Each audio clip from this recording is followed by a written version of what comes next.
자, 전자기학 10번째 정리 내용 시작하도록 하겠습니다. 이번 차시에서는 교류에 대해서 이야기를 하려고 합니다.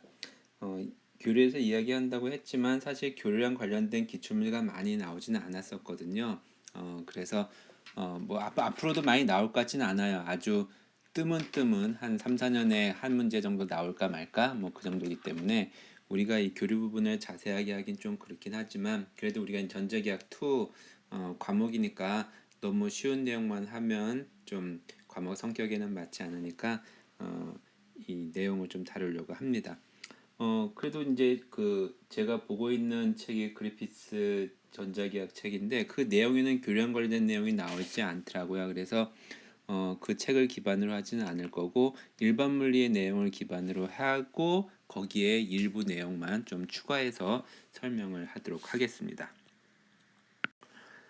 기출 문제들 보니까 4문제 정도 출제가 됐었는데 2013년도에 나왔던 문제는 조금 객관식 시대에 나왔던 거라서 지금 우리 하는 거하고 좀 적합하지 않고 문제가 그러면 이렇게 2007년도, 8년도, 20년도 세 문제 정도라고 보면 될 것 같아요. 최근에 즉 작년에 문제가 하나가 나왔었죠. 그래서 이 꼭 교류만이 아니라 RLC 회로에 대해서 지난번에 잠깐 얘기를 했었는데 교류인 상황에서는 어떻게 되는지 그걸 조금 더 우리가 심도 있게 좀 살펴보고자 합니다.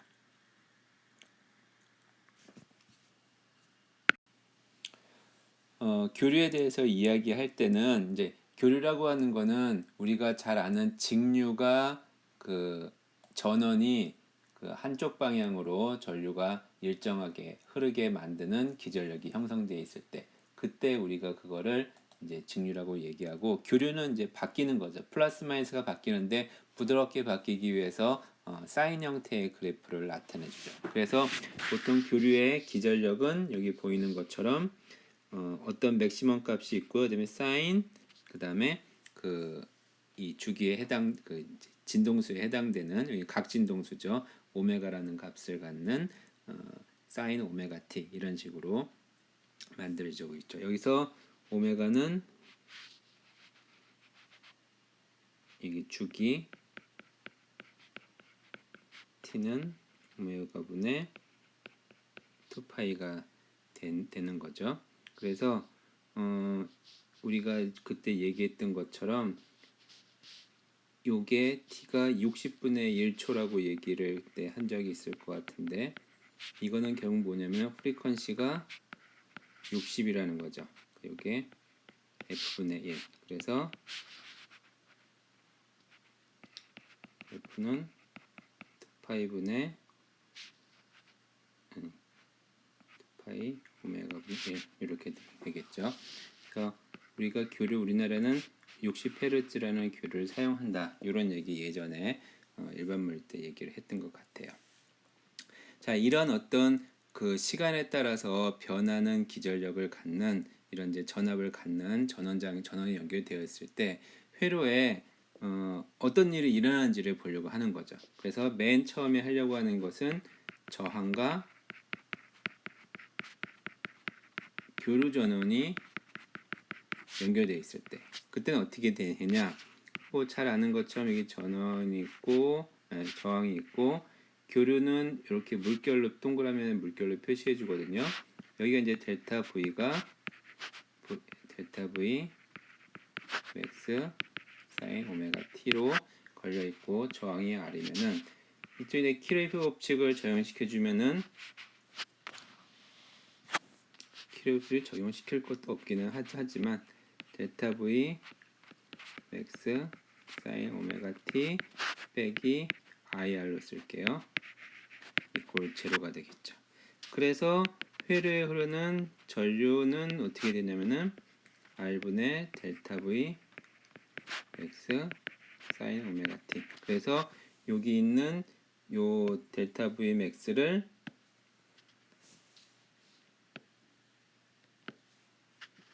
요거를 우리는 그 전류의 맥시멈 값이다라고 표시를 해서 I X 사인 오메가 T 이런 식으로 이제 우리가 쓸 수가 있는 거죠. 그러면 요거를 그걸 보면은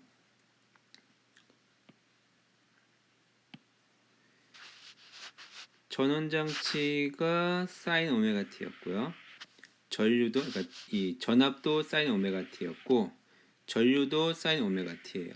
즉 뭐냐면은 전류와 전압이 같이 움직이죠. 뭐 당연한 거지. 같이 움직이는 게 이게 당연한데 뒤에 보면은 안 당연한 상황이 나타난다는 거지. 그래서 여기에 보면은 요게 바로 여기 그래프에서 어디를 하고 있었냐면은 여기 하고 있어요. 여기 이렇게 사인 형태로 전압이 걸려 있을 때 전류도 역시 같이 뭐 크기는 더 크고 작은 건 이거는 단위가 다른 거니까 큰 건 아니고 같이 0이면 0, 맥시멈 맥시멈, 다시 0이면 0, 미니멈 미니멈 같이 나타난다는 거죠. 그래서 요거를 이제 위상자법, 그러니까 위상자법이라고 위상으로 표시를 해주면은 여기는 오메가라고 하는 것이 여기에 있는 여기에서부터의 돌아가는 각도거든요. 오메가 t죠. 요 오메가 t가 시간이니까 이렇게 된 화살표가 시간이 지나면서 빙글빙글 돌게 된데 지금 도는 게 중요한 게 아니라 이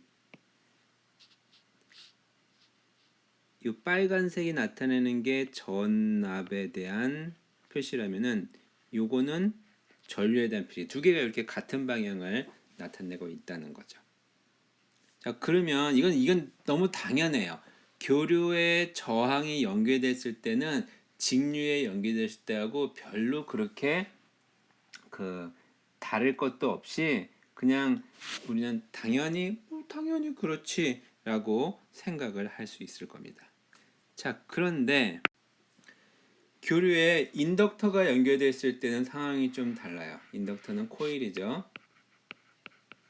코일이 연결되어 있을 때. 여기 뭐 그림이 있으니까 그냥 넣도록 할게요.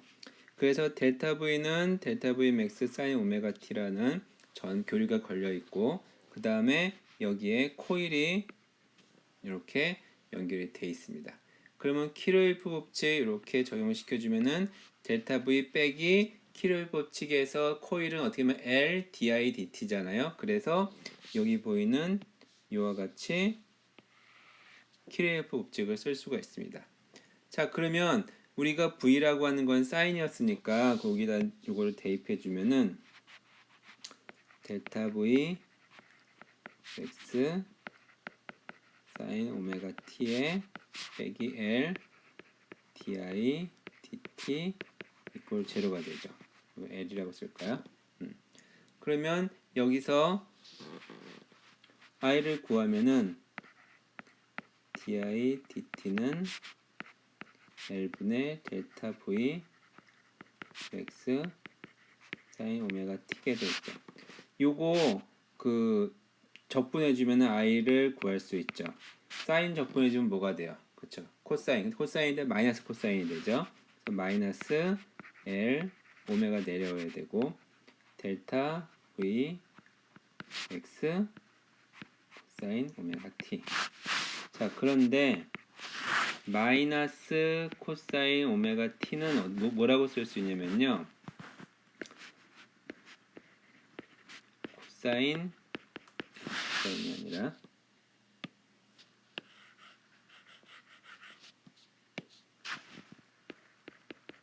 사인 2분의 파이 빼기 오메가 t 이렇게 쓸 수가 있죠. 그러니까 마이너스는 빼버리면은 사인 2분의 파이만 오메가 t는 코사인 오메가 t잖아요. 그래서 마이너스 앞에다가 그대로 붙여주면 사인은 이 사인 마이너스 x는 마이너스 사인 x니까 여기에 마이너스가 들어가서 사인 오메가 t 빼기 2분의 파이가 되는 겁니다. 그래서 이거 다시 쓰면 마이너스 L 오메가 분의 델타 V x 사인 오메가 t 빼기 2분의 파이가 되는 겁니다. 자, 이거는 뭐냐 하면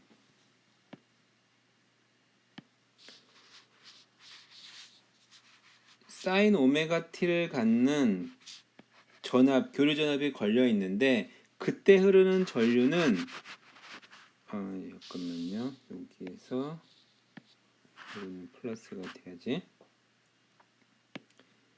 이때 흐르는 전류는 교류하고 위상이 똑같지 않고 오메가 t 빼기 2분의 파이, 즉 뭐냐 하면은 전류가 전압보다 2분의 파이만큼 늦게 따라간다는 거예요. 그 위상으로 나타내 주면은 얘가 전압이 이렇게 형성되어 있으면은 회전을 하는데 90도만큼 늦게 가니까 전류는 이렇게 해서 90도만큼 차이가 나서 따라간다는 거죠. 이게 잘 이해가 안 가면은 요거는 좀 더 나을 거예요. 이거 직접 그려놓고 하는 게 나을 테니까 직접 그려서 보죠. 뭐냐면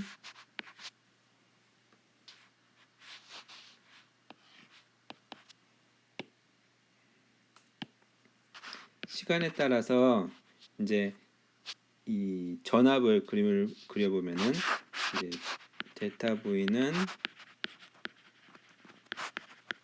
사인 오메가 t라고 했으니까 얘는 어떻게 되냐면은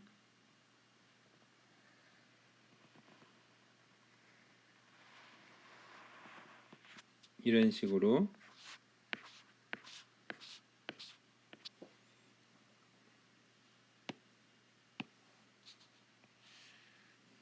이런 식으로 이제 형성이 되어 있죠. 자, 그런데 그 전류 I는 어떻게 되냐면은 IL은 이제 L 오메가의 델타 V X의 코사인이 아니라 사인으로 바꿨지. 사인 오메가 t 빼기 2분의 파이. 즉 2분의 파이만큼 그 교류는 이 교류는 2분의 파이만큼 좀 그 뭐라 그래야 되나? 얘가 그 값을 보면은 그러니까 늦게 따라가는 거예요. 전류가 전압보다 늦게 따라간다는 거죠. 그 소리는 뭐냐면은 전류가 이렇게 전압이 여기 아까 그림 그렸던 것 보면은 이렇게 전압이 형성이 되어 있으면은 거기에 흐르는 전류는 0에서 2분의 8만큼 늦게 시작하는 거죠. 그래서 여기서 시작하는 거예요. 그래서 여기서 시작하니까 어떻게 되냐면은 또 빨간색이니까 또 그러네. 다른 색깔로 써봅시다.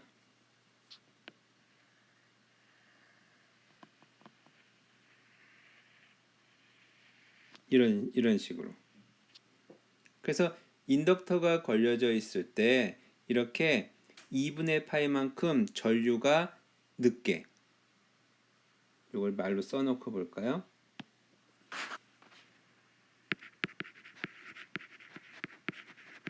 인덕터가 교류는 AC, 교류에 연결이 되어 있을 때 그때는 전류는 보다 2분의 파이만큼 늦게 이제 따라간다. 이걸 기억하고 있죠. 그리고 또 한 가지, 여기에서 이 L 오메가, 보통 L 오메가라기보다는 그 오메가 L로 보통은 많이 쓰니까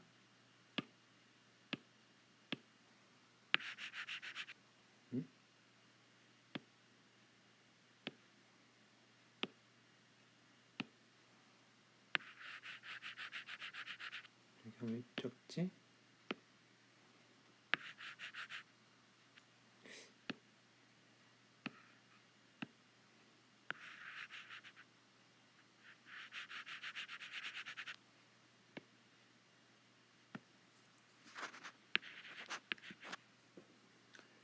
우리가 보통 전류는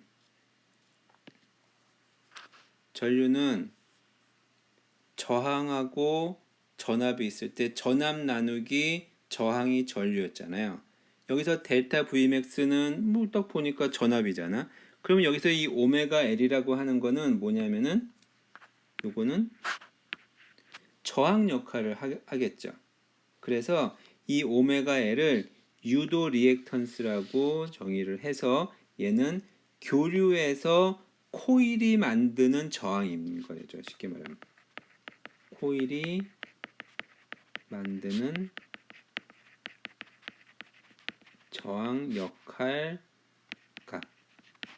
실제는 저항은 아니지만 이 수식상으로 봤을 땐 저항의 역할을 하잖아요. 그래서 얘를 유도 리액턴스라고 해 XL을 오메가 L이라고 쓴다. 일단은 기억을 해두고 갑시다.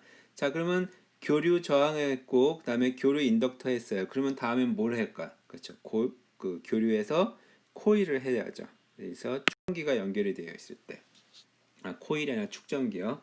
그래서 교류과 축전기가 연결이 되어 있을 때, 그 교류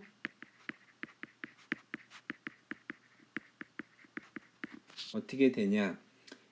여기 또 본 것처럼 사인 오메가 t로 연결되어 있고 축전기가 연결이 되어 있습니다. 그럼 여기다 키로의 법칙을 적용시켜 주면은 델타 V 빼기 C분의 Q 이꼴 제로가 되겠죠. 그러면 요 델타 V가 델타 V 맥스 사인 오메가 t 이꼴 C분의 Q가 되니까 얘를 Q를 미분하면은 그러면 그게 바로 전류잖아요. 그래서 IC는 C를 왼쪽으로 옮겨서 C 델타 V X 다시 쓰죠.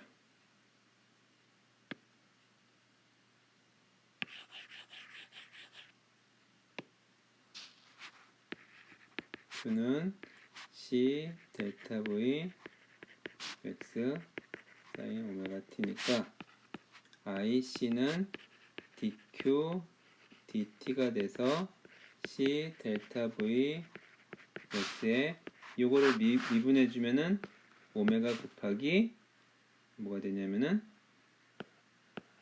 코사인 오메가 T가 되겠죠. 그래서 요거는 오메가 C 곱하기 델타 V X가 코사인 오메가 T는 사인 오메가 T 더하기 2분의 파이 이거랑 똑같죠.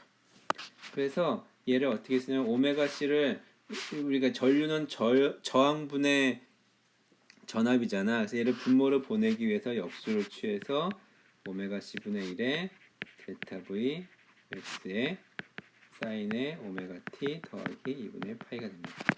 자, 그래서 얘를 잘 보면은 우선 요것이 뭐냐면은 저항 역할을 해주는 거죠. 요거는 축전기에서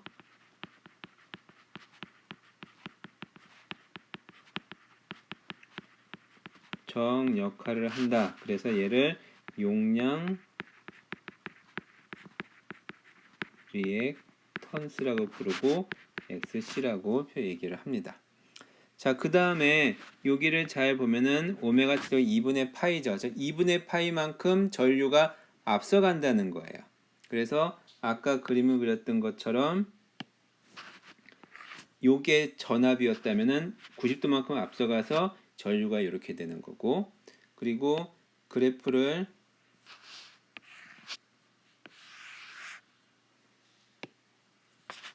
여기가 시간에 따라서 전압이 이렇게 형성되어 있다 그러면은 이 전류는 90도만큼 앞서가니까 여기서부터 시작을 해서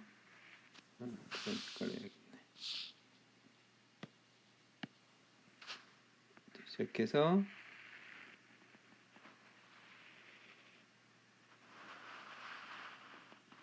이런 식의 형태를 따르게 됩니다. 뭐 대충 알 거라고 생각이 들어요. 자, 그러면 이제 하나하나 있을 때는 별 의미가 없어. 세 개를 모두 합친 상황을 봅시다. 그래서 RLC 직류, 여기서 직류라고 하는 거는 직류가 연결됐다는 소리가 아니라 요거는 직류가 아니라 직렬 연결 교류 회로 이게 맞을 거예요. 직렬로 연결된 교류 회로 요거로 생각하면 됩니다. 자, 앞에 있는 거 정리해 보면요. 교류에서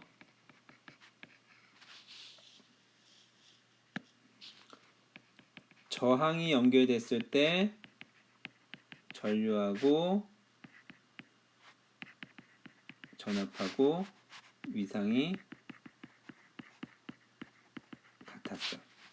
근데 코일, 인덕터가 연결될 때는 전류가 전압보다 2분의 파이만큼 늦어. 그 다음에 축전기가 연결될 때는 전류가 전압보다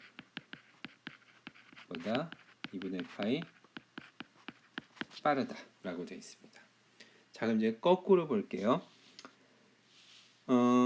여기에 R과 L과 C가 동시에 연결되어 있는데 흐르는 전류는 정해져, 그러니까 이게 직렬로 연결되어 있으니까 전류는 저항에서나 코일에서나 축전기에서나 모두 같은 값을 나타내게 되겠죠. 그래서 이 전류를 기준으로 한번 위상을 살펴보자. 이게 이제 여기의 핵심입니다. 앞에서는 이제 각각을 비교한 거니까 전압에 대해서 전류가 저항일 때는 위상이 같았고, 그 다음에 코일일 때는 전압이 2분의 8만큼 늦었고, 축전기에서는 전류가 전압보다 2분의 8이 빠르다. 어쨌든 이 전압이 전류하고 위상이 같거나 2분의 8만큼 빠르거나 느리거나 한다고 얘기했잖아요. 방금 얘기했던 것처럼 직렬로 연결된 저항과 코일과 축전기가 직렬로 연결된 회로에서는 전류는 직렬로 연결되어 있으니까 당연히 모든 곳에 흐르는 전류는 어느 순간에나 같아야겠죠. 그래서 전류는 모든 점에서 같은 진폭과 위성을 가져야 되기 때문에 이제는 이제 전압이, 그러니까 이 저항이 만드는 전압이라고 해야 될까요? 그리고 이 코일 양단의 전압 또는 축전기 양단의 전압이 이 전류하고 같은 위상을 갖지 않는다는 거예요. 앞에서 본 것처럼 저항은 똑같아요. 그래서 저항은, 그러니까 예를 들면은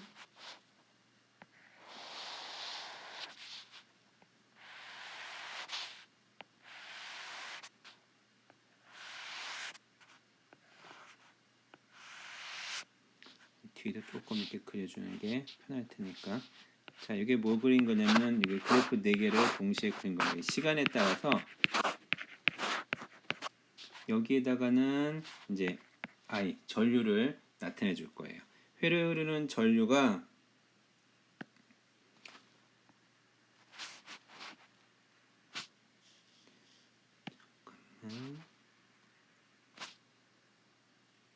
선을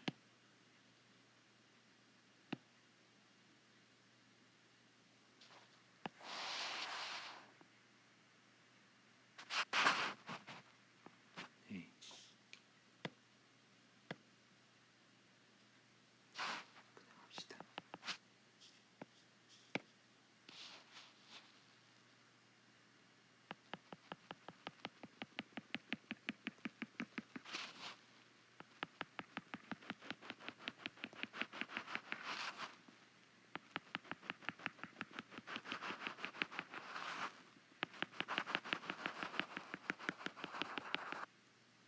자, 회로에 흐르는 전류가 이렇게 흐른다고 해볼게요. 그러면 그럴 때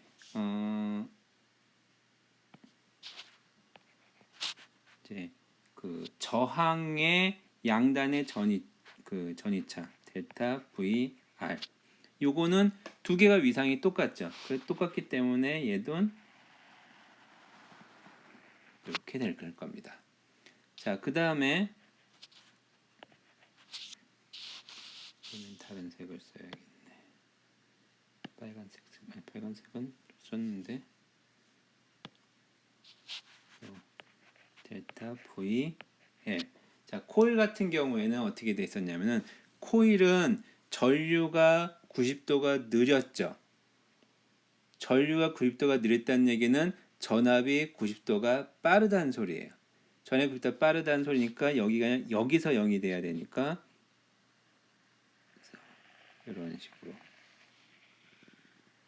이런 식으로 만들어져 있죠. 물론 이제 이 부분을 지우면 이렇게 그려질 거고요. 그 다음에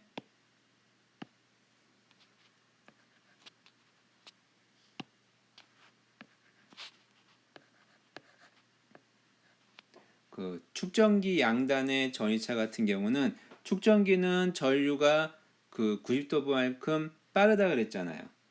그러니까 그 얘기는 뭐냐면은 전압이 전류보다 90도만큼 느린 거죠. 그래서 느리게 따라갑니다. 그래서 여기서 이렇게 형성이 됩니다. 자, 그래서 요거를 하나의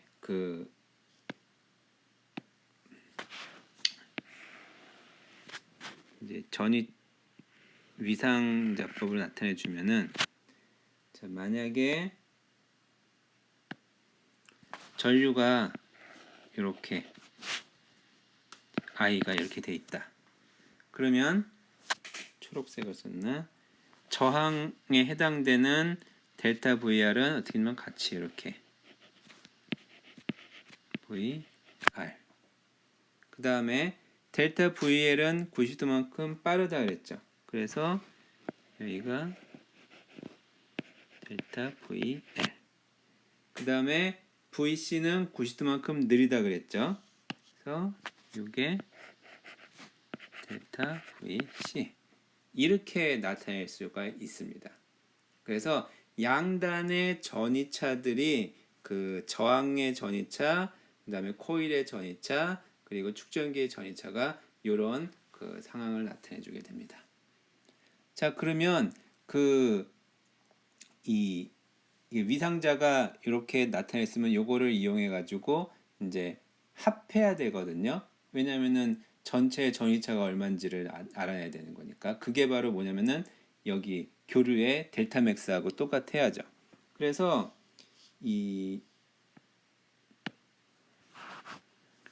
요 화살표, 그러니까 델타 VR, 델타 VL, 델타 VC를 벡터 합을 해주는 거는 결국 뭐냐 하면은 VL에서 VC를 빼면은 요게 델타 VL 빼기 델타 VC가 되겠죠. 그래서 얘하고 델타 VR 가고 이렇게 합치면 요 대각선의 길이가 전체의 합이 되는 거죠. 그래서 이 델타 V 맥스는 가로가 이 델타 V R이 되는 거고, 그리고 세로가 델타 VL 빼기 델타 VC가 되는 거니까 빗변이니까 결국 델타 V R의 제곱 더하기 델타 VL 빼기 델타 VC의 제곱의 루트 씌운 거. 이게 바로 뭐라고 해야 돼? 이 전체 교류의 전이차에 해당되는 진폭값이 되는 거죠. 자, 여기서 델타 VR은 V는 IR이죠. 그래서 I max R. 델타 VL은 I max XL. 그다음에 델타 VC는 I max XC. 집어넣어서 I max가 이제 밖으로 빠져나오게 되면 얘는 뭐가 되면은 I max 빠져나오고 R 제곱 더하기 XL 빼기 XC의 제곱, 요게 되는 겁니다. 자, 이 얘기 뒷장에 있으니까 뒤로 넘어가서 한꺼번에 다시 하도록 할게요. 자, 여기까지 우리가 구했습니다. 자, 여기를 우리 V는 IR이라고 하는 거 알고 있죠. 그리고 거꾸로 쓰면은 I를 거꾸로 쓰면은 이 루트 전체가 왼쪽으로 넘어갈 수도 있을 거고요. 그래서 여기에서 이 루트 R 제곱 더하기 XL 빼기 XC의 제곱, 이거를 우리는 뭐라 그러면은 Z라고 써서 얘를 임피던스라고 얘기합니다. 지금 뭐냐면은 교류에서 저항 역할을 해주는 거예요. 이게 바로 임피던스라는 값이 여기서 얘기가 나온 겁니다. 자, 그러면 이게 이제 어떤 의미에서 중요하냐면요. 이 XL이 뭐라고 했냐면 XL이 오메가 L이라고 했고요. XC가 오메가 C분의 1이라고 했잖아요. 그래서 요거를 다시 써주면은 R제곱 더하기 오메가 L 빼기 오메가 C분의 1이 됩니다. 제곱분의 2이게 됩니다. 그래서 실제로 이 전류는 어떻게 되냐면요. 전류는 델타 V 맥스의 R제곱 더하기 오메가 L 빼기 오메가 C분의 1 요게 돼서 요거의 그래프를 그려보면요. 얘가 오메가에 따라서 값이 바뀌게 돼요. 즉 뭐냐면은 오메가에 따라서 Imax의 그래프를 그려주면은 요 부분이 제로가 될 때 맥시멈이 되겠죠. 그래서 어떤 특정한 값, 그걸 오메가 제로라고 해주면은 여기서 맥시멈이 되고 다른 쪽에 작은 이런 형태의 그래프가 만들어져요. 그래서 어떤 이런 RLC가 연결되는 회로에서 이 오메가의 특정한 값에서 전류가 아주 극대한 값을 나타내 주기 때문에 이때 이 오메가 제로를 뭐라고 부르냐면 우리는 공명이 된다라고 얘기를 해요. 이때를. 그리고 이 오메가 제로를 공명 진동수라고 이야기를 합니다. 그러면 공명 진동수라는 얘기는 이때 전류가 최대값을 가지니까 이 여기 있는 얘가 최대값을 가지려면은 분모가 최소가 돼야 되고 결국 얘가 최소가 돼야 되니까 결국 얘가 0이 돼야 되는 거죠. 그래서 오메가 제로일 때 그러니까 오메가 제로 L 빼기 오메가 제로 C분의 1 이게 0이 돼야 하는 거니까 오메가 제로는 L 제곱이 LC분의 1 그래서 오메가 제로가 루트 LC분의 1 이게 바로 고유 진동수 또는 공명 진동수라고 부릅니다. 즉 RLC가 RLC로 되어 있는 전기 회로에서 교류에서 그때 교류 전원의 주파수 또는 어떤 거기에 결국에는 흐르는 전류의 주파수가 되겠죠. 그것이 이 루트 LC분의 1이라고 하는 이런 진동수 값을 가질 때 그때 전류가 최대값을 갖는다라고 하는 게 이제 그 요거의 핵심 되는 내용입니다. 자, 그러면 이거를 어떻게 도입을 하냐? 고등학교 교과서에서 나와 있는 내용. 일반물 때 여러분들도 들은 사람들도 있을 거고 못 들은 사람도 있을 거라고 생각이 드는데 만약에 그러니까 요거를 고등학교 교과서에 나오는 전자기파의 수신 과정하고 연결지어서 이해하면 조금 더 좋다고 생각이 듭니다. 즉 뭐냐하면 먼저 그 공진 주파수에 대한 얘기가 이렇게 나옵니다. 그래서 요거를 정성적으로 설명을 해주는데 어떻게 설명을 해주는지 제가 한번 따라서 설명을 읽어보면 알 수 있을 거라고 생각이 드는데 이 교류가 연결되었을 때 이 오메가 이 교류 전원의 이 오메가 값에 따라서 저항과 코일과 축전기가 어떤 그 영향을 받는지를 보도록 할게요. 그게 뭐냐면은 오메가가 작으면 코일이나 축전기나 저항이 그 오메가 값에 따라서 이 저항의 역할을 크게 할까 작게 할까 그거를 묻는 거예요. 우리 식을 알고 있죠. R은 상관없고 XC가 오메가 C분의 1, XL이 오메가 L이니까 오메가가 크면 XL 즉 코일의 저항이 크겠구나라고 알고 있죠. 근데 이 식에 의존하지 말고 정성적으로 한번 설명을 해보자는 거죠. 자, 코일은 뭐냐면요. 전류가 변하는 것을 그러니까 변하지 못하게 막아줘요. 그 얘기는 뭐냐면 전류가 변하지 않을 때는 저항 역할을 안 해요. 근데 전류가 급격히 변할 때 저항 역할을 크게 하는 거야. 그럼 저항이 급격하게 변할 때가 언제예요? 켜질 때, 꺼질 때 이게 그런 거잖아요. 또는 시간에 따라서 얘가 갑자기 변할 때 그때 큰 저항 역할을 한다는 거죠.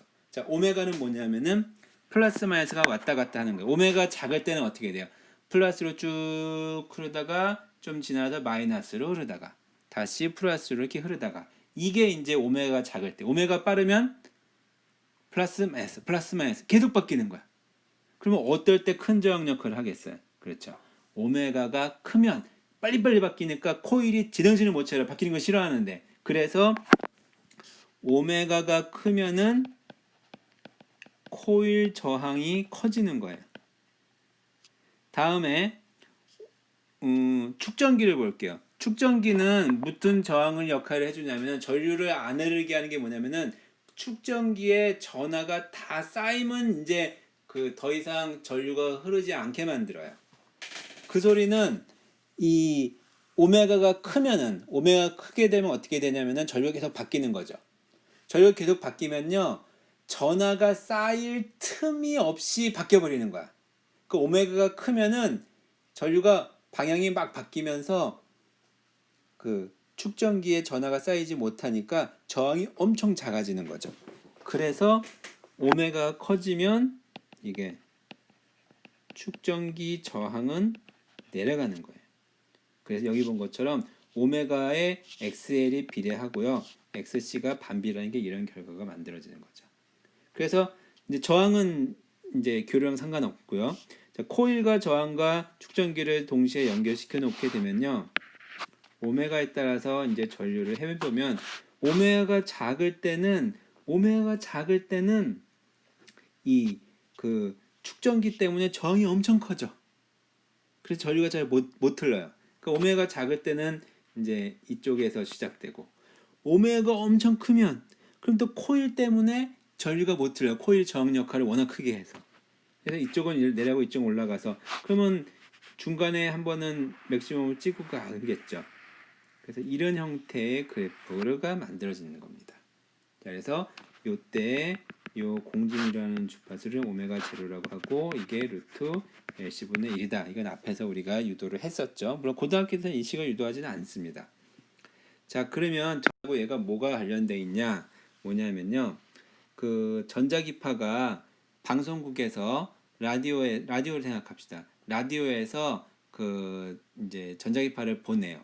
그러면 방송사마다 사용하는 전자기파가 다르죠. 주파수가 뭐 89.1MHz냐, 뭐 91.9MHz다. 이 두 개는 주파수가 약간 달라요. 즉 이제 프리퀀시가 틀린다는 거지. 그럴 때 그거에 따라서 이 전기장이 흔들리는, 그러니까 전자기파가 그런 거니까 이런 주파수를 갖는 전자기파와 이런 주파수를 갖는 전자기파가 같이 오는 거야. 왜냐하면 방송국에서는 모든 방송을 동시에 송출을 하니까요. 자, 안테나에 이런 놈도 오고 이런 놈도 와요. 근데 이 안테나가 하는 역할이 뭐냐면요. 안테나 속에는 안테나 금속으로 돼 있거든요. 그 안에 자유전자가 있어서 전자기파가 오면은 전자기파에 따라서 공진을 해요. 그치? 전자기파가 그 플러스 연결되면 전자는 그거에 따라서 움직일 거 아니야. 그래서 89.1MHz와 91.9MHz 두 개의 영향을 받아서 얘가 공진을 하게 되는데 어떤 거에 따라서 공진을 할까? 그거를 바로 이 회로에 있는 이 축전기하고 코일이 역할을 한다는 거죠.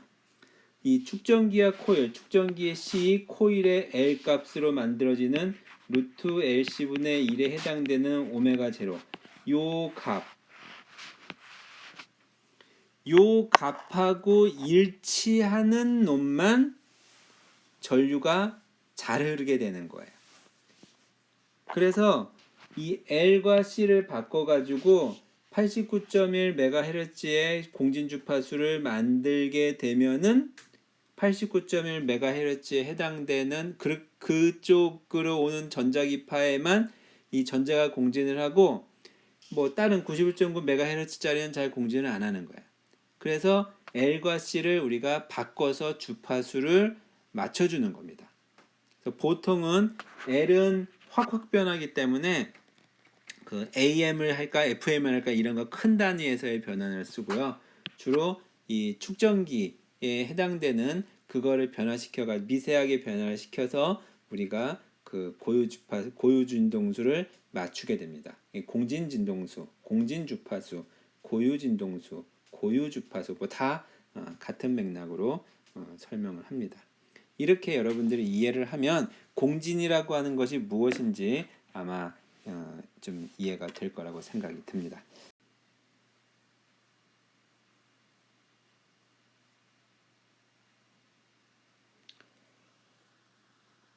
자, 2007년도 문제를 보도록 하겠습니다. 그림과 같이 저항 R, 인덕턴스 L인 인덕터와 전기 용량 C인 축전기로 구성된 회로에 교류 전압이 V0 sin 오메가 T가 가해지고 있다. 이 회로의 임피던스의 크기와 정상 상태의 전류의 진폭을 구하고 전류가 0이 될 때 전기 용량 값을 구하라 라고 되어 있습니다. 자, 우리가 요거를 이제 해석할 때 앞에서 배운 것하고 조금 다르게 적용을 해야 되는데 앞에서 어떻게 얘기했었냐면은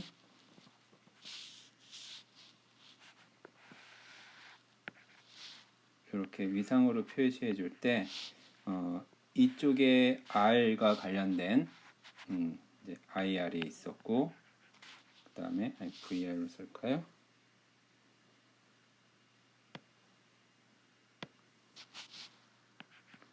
VR 했었고 이쪽이 VL 여기 VC 이렇게 썼었잖아요. 그래서 얘를 이제 복소수로 이제 표현을 할 수가 있어요. 그래서 이쪽을 실수 쪽으로 놓고 이쪽을 이제 허수 쪽으로 놔서 계산을 하게 되면은 좀 더 수월하게 쓸 수가 있습니다. 이거에 대한 과정을 내용을 설명하기는 좀 복잡하니까 일단은 결과적인 것만 설명하고 넘어가도록 할게요. 이게 사실 많은 문제가 출제가 되지 않으니까. 그래서 그 코일에 의한 저항, 유도 리액턴스 같은 경우는 XL은 이제 우리가 그 오메가 L이라고 했었잖아요. 그래서 오메가 L인데 이제 복소수를 표현하기 위해서 일단 I를 쓸 수 있고요. 그다음에 오메가 C는 오메가 C였는데 오메가 C분의 1이었는데 역시 여기도 I를 이렇게 붙여서 표시를 해줍니다. 자, 이렇게 되면은 이제 임피던스 Z는 이제 복소수로 표현되거든요. 그래서 R 더하기 만약에 이제 직렬로 연결되어 있다. 이렇게 직렬로 돼 있다고 했을 때 그때는 R 더하기 이제 XL 더하기 XC 이렇게 돼서 얘는 R 더하기 I 오메가 L 빼기 이제 오메가 C분의 1이 되겠죠. I분의 1이 올라간 마이너스 I가 되니까 이렇게 돼서 Z의 이 크기 이게 바로 임피던스 우리가 보통 쓰는 값인데 요거는 부도수니까 루트 R제곱 더하기 오메가 L 빼기 오메가 C의 1 이런 식으로 이제 우리가 나타내게 됩니다. 그래서 요런 것, 요 구한 거는 앞에서 우리가 했던 거하고 또 똑같죠. 그래서 이렇게 이제 복소수로 표현을 해서 나타내 주면은 좀 손쉽게 할 수가 있습니다. 자, 요거를 여기다 적용시켜 보도록 할게요. 자, 얘는 L하고 C가 서로 병렬로 연결되어 있어요. 그러면 그때의 요때의 임피던스 값 이거를 이제 X라고 해봅시다.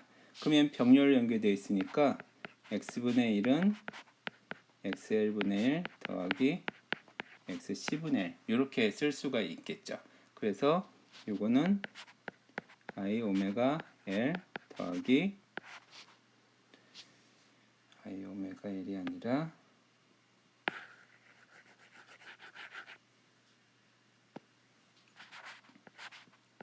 I 오메가 L분의 1 더하기 요거는 I 오메가 C분의 1분의 1 그래서 요거는 다시 쓰면은 I 오메가 L 더하기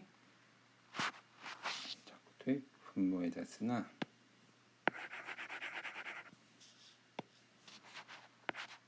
I 오메가 L분의 1 더하기 I 오메가 C가 되겠죠.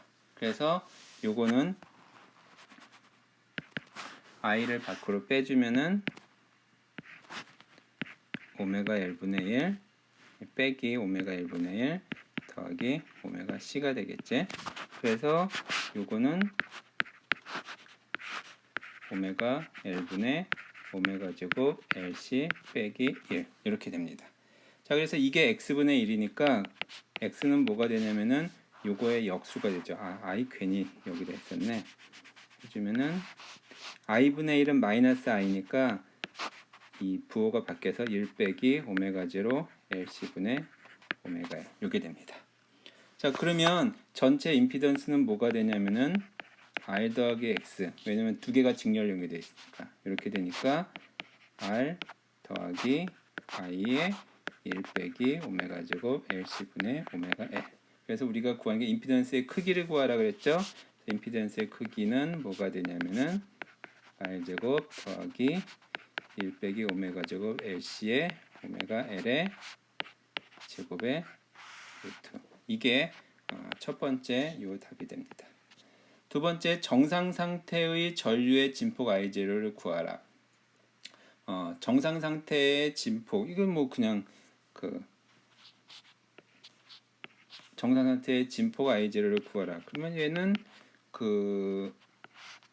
이 V0 그다음에 Z 이렇게 쓸 수 있으니까 이거는 뭐 그대로 앞에 구했으면 뒤에 거는 그냥 거저 먹는 거죠. V0의 루트 I제곱 더하기 오메가의 1 빼기 오메가 제곱 LC의 제곱분의 1 이렇게 되겠죠. 자, 그다음 세 번째, I0가 0이 되는 전기용량 C를 구하라. 자, I0가 0일 조건은 Z가 무한대가 돼야 되죠. Z가 무한대가 된다고 하는 거는 여기 보면은 Z가 어디서 무한대가 되려면은 1 빼기 오메가 제곱 LC가 0이 되면 되겠죠. 그러면 이제 무한대가 될 테니까. 그래서 전기용량 C를 구해야 되니까 C는 뭐가 되냐면은 오메가 제곱 L분의 1. 요게 이제 답이 되는 겁니다. 그래서 요 임피던스만 구하면 그 다음 과정은 뭐 거의 순식간에 나오는 거니까 할 수 있을 거라고 생각이 듭니다. 그다음에 이제 2008년 나온 요 문제인데 요 문제가 제가 봤을 때는 제일 어려운 문제라고 볼 수 있어요. 그러니까 어렵다기보다는 좀 수학이 좀 복잡하게 나옵니다. 물론 이제 이 문제는 푸는 방법이 여러 가지 방법이 있어요. 그래서 제가 이걸 푸는 방법을 한 4가지 정도로 나눠 가지고 설명을 좀 해보도록 할게요. 우선 간단하게 구하는 방법도 있고요. 또 좀 복잡하게 구하는 방법도 있는데 복잡하게 구하는 것부터, 복잡하기보다는 그 전공법이라고 해야 될까요? 그걸 구하는 방법을 먼저 설명을 해보겠습니다. 자, 그림과 같이 전압이 시간에 따라 V0 sin 오메가 t로 변하는 교류 전원에 저항값이 R인 저항, 인덕턴스 L1, L2의 두 개의 인덕터를 연결하였다. 두 인덕터 사이의 상호 인덕턴스는 무시한다. 두 인덕터는 각각 전류 I1과 I2를 구하고 전원과 I2 사이의 위상차를 구하시오라고 되어 있습니다. 자, 이거 이렇게 그 회로가 복잡하게 있을 때는 항상 키레이프 법칙을 적용시켜 주죠. 그래서 그 첫 번째 키레이프 법칙을 이제 여기에다가 이렇게 적용을 시켜 주게 되면은 V0 sin 오메가 t 빼기 L1에 I1의 전류가 흐르니까 L1 dI1 dt 이꼴 제로가 되겠죠. 그래서 여기서 dI1 dt는 L1분의 V0의 sin 오메가 t. 그러면 이제 I 바로 구할 수 있죠. 어디 있을까요? I1은 뭐가 되냐면은 sin 오메가 t를 적분해 주면 되니까 마이너스 코사인 오메가 t가 되겠죠. 그래서 마이너스 L1 오메가분의 V0 코사인 오메가 t. 자, 이렇게 해서 그 I1을 구했습니다. 그래서 I1, I2 구하라. 그때 제가 말씀드렸죠. 전체 내용이 다 어렵다고 해서 모든 문제들이 다 어려운 게 아니라 그 중에 한두 개는 좀 쉬운 게 들어가니까 포기하지 말고 풀면은 풀 수 있다라고 얘기했습니다. 회로가 나오면은 무조건 키레이프 법칙을 적용을 시켜 보세요. 그러면은 뭔가 실마리가 풀릴 거예요. 자, 다음 두 번째는 여기에다가 킬러 법칙을 적용시켜 보죠. 그러면 V0 sin 오메가 t, 그 다음에 여기는 r이 있으니까 i2 r 빼기 L2의 di2 dt 이꼴 제로가 되죠. 자, 그러면 요거를 이제 i2를 왼쪽에 두고 i2 아닌 거를 오른쪽으로 두면요, di2 dt 더하기 L2분의 r, i2는 뭐가 되냐면은 L2분의 v0 sin 오메가 t가 됩니다. 자, 요거를 이제 잘 보도록 하면요, 지금 얘는 뭐가 될지 정확히 잘 모르잖아요. 그래서 어쨌든 그 미분한 거하고 미분하지 않은 거하고 같이 들어가니까 뭔가 지수함수 형태로 답이 나타날 거라고 생각할 수 있죠. 그래서 이 sin 오메가 t를 지수함수 형태로 바꿉니다. 자, 어떻게 바꿔주면은 그 2의 그거를 여러분들 2의 i x는 코사인 x 더하기 i sin x, 2의 마이너스 i x는 코사인 x 빼기 i sin x. 그래서 요거로부터 두 개를 더하면은 뭐가 되냐면은 코사인 x는 2의 ix 더하기 2의 마이너스 ix고요. 그 다음에 sin x는 위에서 아래 걸 빼주면 2i분의 2의 ix 빼기 2의 마이너스 ix가 됩니다. 그래서 요거를 이용해 줄 거예요.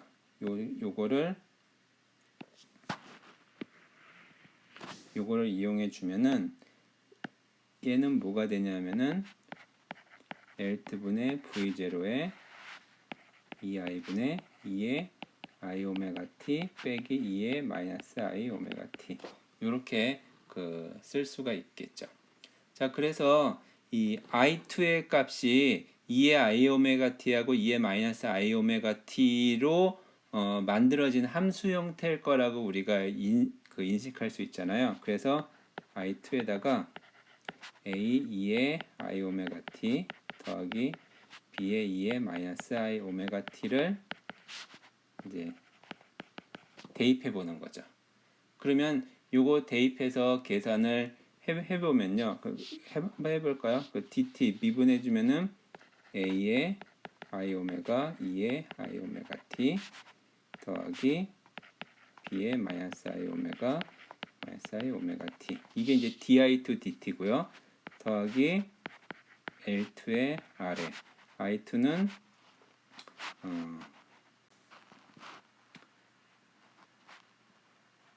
i2가 들어가야 되니까 a의 2의 i 오메가 t 더하기 b의 2의 마이너스 i 오메가 t를 넣고요. 그 다음에 오른쪽은 2i L2의 v0에 2의 i 오메가 t 이렇게 2의 마이너스 i 오메가 t.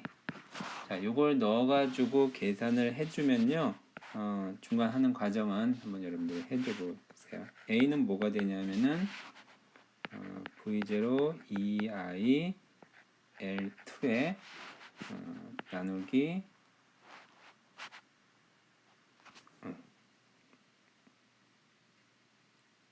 그냥 하는 김에 요거는 다 해줘 버리죠. 자, 요거 묶어주면요, a를 묶어주면 a의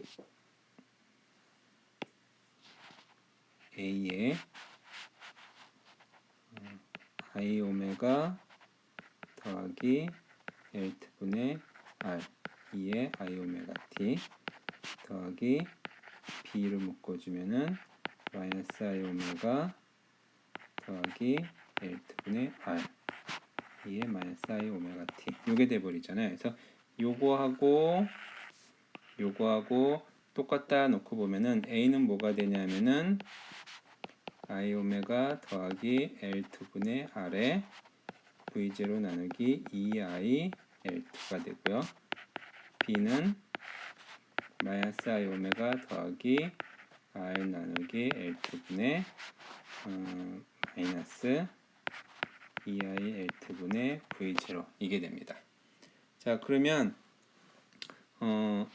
요거를 이제 해서 이제 정리를 해주면은 이제 I2는 뭐냐면은 A를 이제 조금 예쁘게 정리를 해주면 L2를 밑으로 내려버리면요, 2i분의 v0 밖으로 빠지고요. 얘는 그 r 더하기 i 오메가 L2가 돼서 2의 i 오메가 t. 그 다음에 빼기로 갈게요. 그래서 r을 플러스로 만들기 위해서 그래서 r 빼기 i 오메가 L2분의 2의 마이너스 i 오메가 t. 네, 이렇게 됩니다. 뭐 이거를 다시 정리할 수도 있지만 이 정도도 괜찮을 것 같아요. 그래서 I2 값을 또 구했는데, 근데 이제 그 2의 I 오메가 t, 2의 마이너스 I 오메가 t를 놓는 것이 아니라 여기에다가 다시 이제 그 뭐라고 해야 돼? 이 코사인 오메가 t에 I 사인 오메가 t 이거를 집어넣어주면은 2의 I 오메가 t는 코사인 오메가 t 더하기 I 사인 오메가 t가 되고요. 2의 마이너스 I 오메가 t는 코사인 오메가 t 빼기 I 사인 오메가 t. 요거를 이제 집어넣게 되면은 얘는 뭐가 되냐면은 2i분의 v0에 r 더하기 I 오메가 L2에 코사인 오메가 t 더하기 사인 오메가 t 빼기 r 빼기 I 오메가 L2에 코사인 오메가 t 빼기 I 사인 오메가 t 이렇게 됩니다. 자, 그래서 요거를 그 통분해 주면은 이 i의 v0 분모는 이제 r 제곱 더하기 오메가 제곱 L2의 제곱이 되고요. 그 다음에 역으로 곱해주면은 r 코사인 오메가 t, 그 다음에 실수분 먼저 앞에 쓸게요.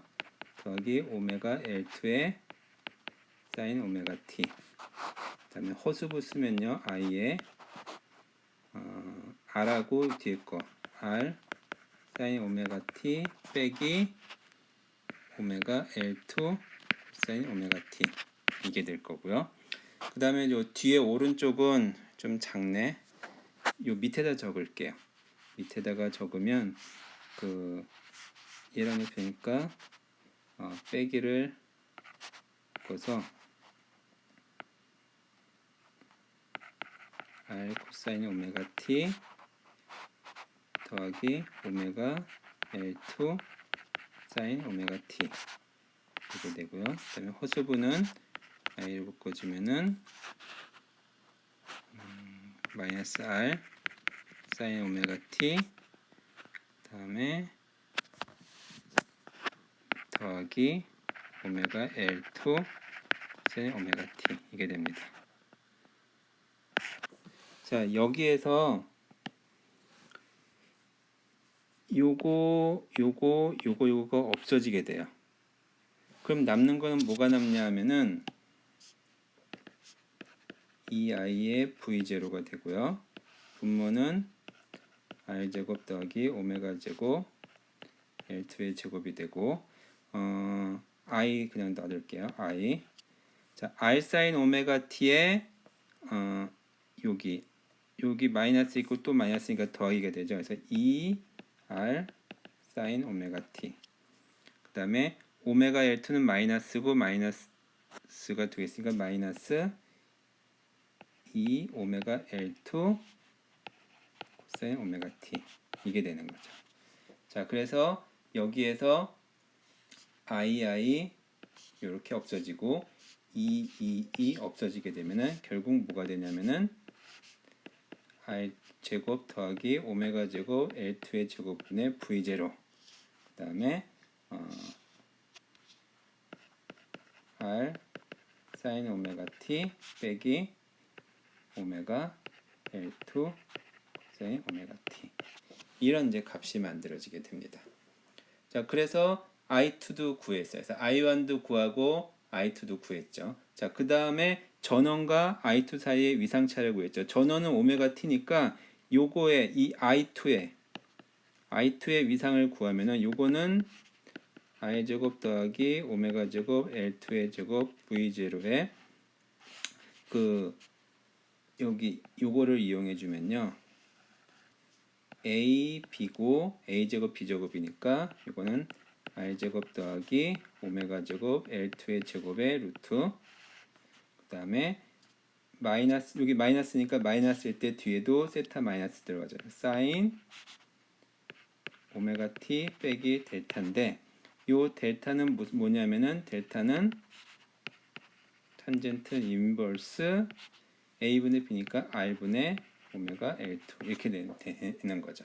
그래서 다시 쓰면은 요거랑 얘랑 똑같으니까 루트 I 제곱 더하기 오메가 제곱 L2의 제곱분의 V0의 사인 오메가 t 빼기 델타가 되는 겁니다. 그래서 그 I2 구했어요. 지금 여기서 구했던 것처럼 그 I2 구했고 그 다음에 전원과 I2 사이 위상차 델타 여기서 구했죠. 그래서 여기까지 답을 찾은 겁니다. 좀 보기 복잡한데 뭐 수학이라고 해야 될까요? 산수라고 해야 될까요? 산수의 과정이 조금 복잡한 거죠. 그래서 I1은 되게 쉬운데 I2를 구하는 과정이 좀 상당히 까다로웠다 이렇게 생각할 수가 있습니다.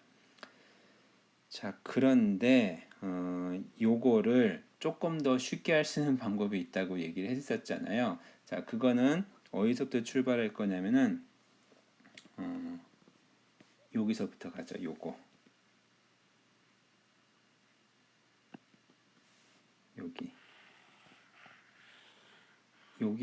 여기에서부터 조금 더 쉽게 하는 방법을 설명을 하도록 할게요. 그건 여기 작으니까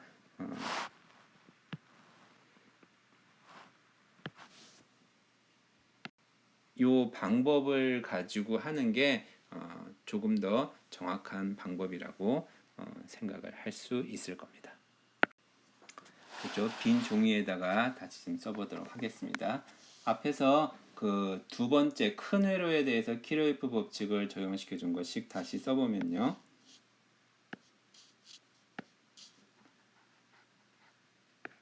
di2 dt 더하기 L2분의 R I2 꼴 L2분의 V0 사인 오메가 t였죠. 그래서 아까는 사인 오메가 t를 2i분의 2i 오메가 t 빼기 2의 마이너스 i 오메가 t 이렇게 바꿔가지고 이제 이거를 전개해가지고 맞췄잖아요. 그 다음에는 뭐 약간 지저분한 과정이었지만 쉽다기보다는 조금은 그러니까 쉽다기보다는 또 새로운 수학이 들어간 건데 사실 이것도 똑같아요. 사인 오메가 t는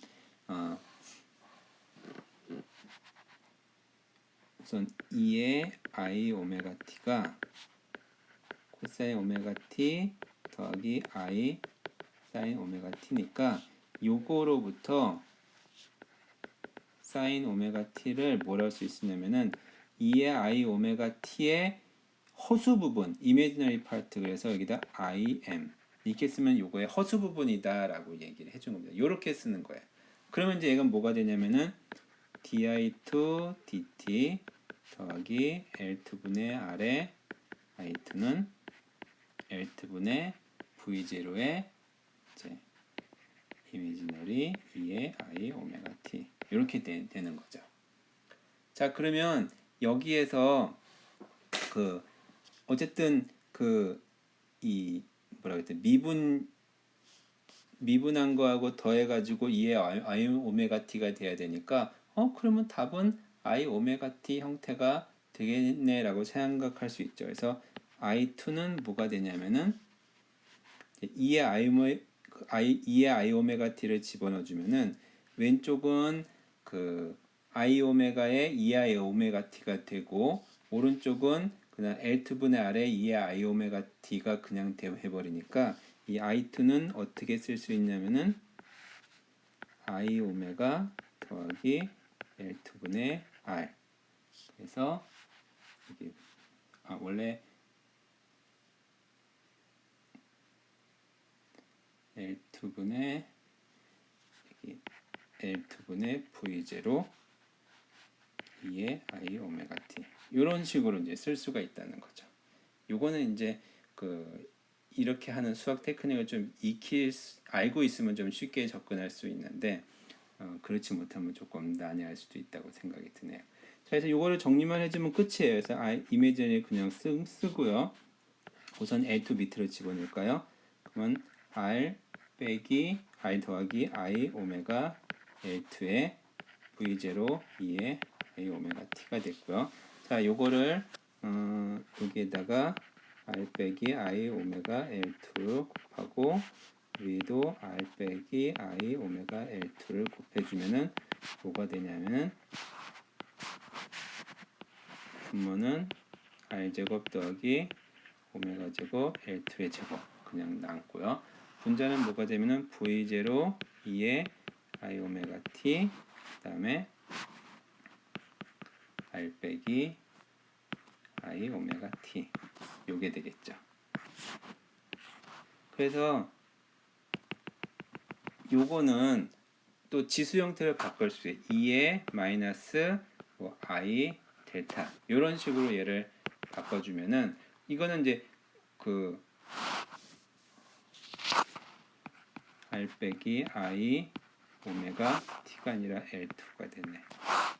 L2를 2의 마이너스 I 델타로 바꿔주면 여기는 코사인 델타 빼기 I 사인 델타니까 결국에는 탄젠트 델타가 R분의 오메가 L2인 값을 갖게 만들어주면 이렇게 쓸 수가 있다는 거죠.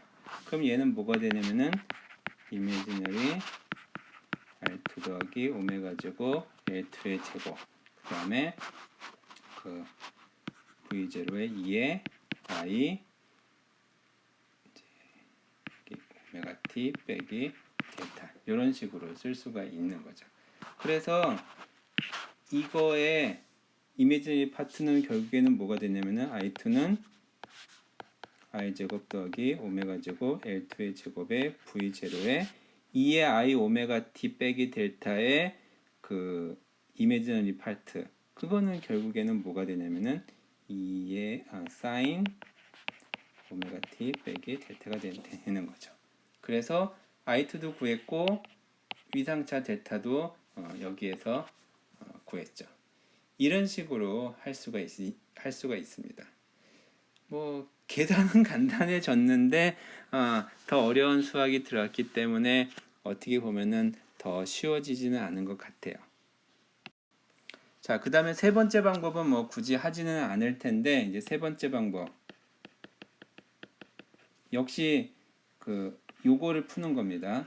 요거를 풀 때 앞에서 이제 대입을 해서 푸는데 얘가 잘 보면은 우리가 이제 결과식이 오메가 t에다가 어떤 위상의 차이만큼 난 거라고 생각할 수 있잖아요. 그래서 이제 여기다 그냥 드립다 i2를 어떤 f 사인 오메가 t 더하기 파이 이거를 대입을 해서 풀면 되는 거예요. 이거 풀면은 똑같은 결과 나옵니다. 그러니까 알면은 이렇게 놓고 풀어도 되겠죠. 이런 형태가 될 거라는 거 우리가 짐작할 수 있으면 요게 이제 세 번째 방법이고요.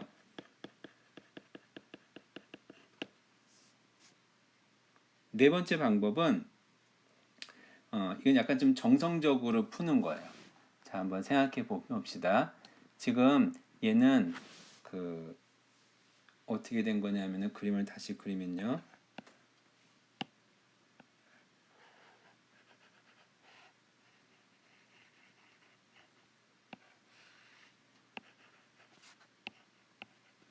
얘는 뭐냐면은 전원에 저항 R하고 인덕터 L2가 직렬로 연결된 RL 회로라는 거죠.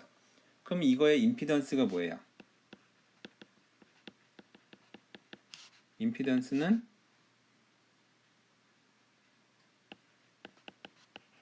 임피던스의 크기죠. 결국에는 R제곱 더하기 얘가 이제 원래는 오메가 제곱 L2의 제곱 이렇게 되겠죠. 이게 임피던스가 되겠죠. 그러면 진폭은 뭐가 돼요? 이 전류의 진폭. 전류의 진폭은 임피던스 분의 전압이 되어 있는 거죠. 그래서 전류 진폭은 Z분의 V0. 그래서 R제곱 더하기 오메가 제곱 L2의 제곱에 V0가 되는 거죠. 그 다음에